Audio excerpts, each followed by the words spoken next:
And so when it started in 2008, whenever we had a chance to be exposed to it at the very beginning, we were grateful and honored to be part of this thing that the Dick Hoyt and his son Rick were allowing us to do in their Right. name.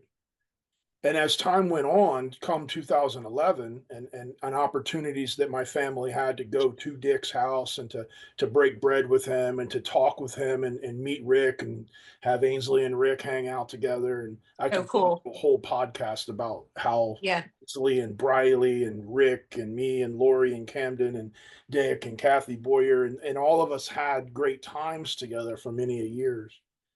But what happened was this pull. It was this why just in Virginia Beach? And there had been a few conversations with the Hoyts about Hmm. maybe expanding it to other locations. And at the time, he just wasn't comfortable with it. Hmm.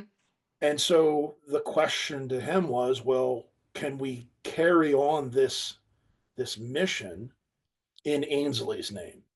Can we Mm. do this through Ainsley's Angels, what essentially became Ainsley's Angels, Right. and we got his blessing there Yeah. at his house and numerous times thereafter as Team Hoyt and Ainsley's Angels partnered on many things, uh, Right. and there's not enough time to go into all of them. Um, but the beautiful thing was that now we had this opportunity to spread. And so how do you spread? Well, this is Right. where my sister comes in. So my sister's living down in Louisiana. Her name is Chris. And she's like, I'm seeing all the fun that you're having up there, and I'm Ainsley's godmother, and I really want to like I can't see her all the time, and I want to do what can we do? And I'm like, well, we're going to be running the Marine Corps Marathon in October.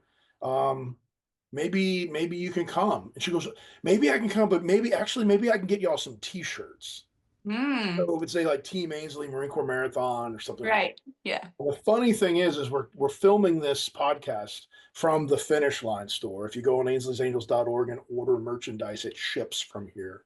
Cool. I mentioned that because in that moment I told my sister, I don't do T-shirts. Like if you want to go and figure that out, I'm busy. But yeah, sure.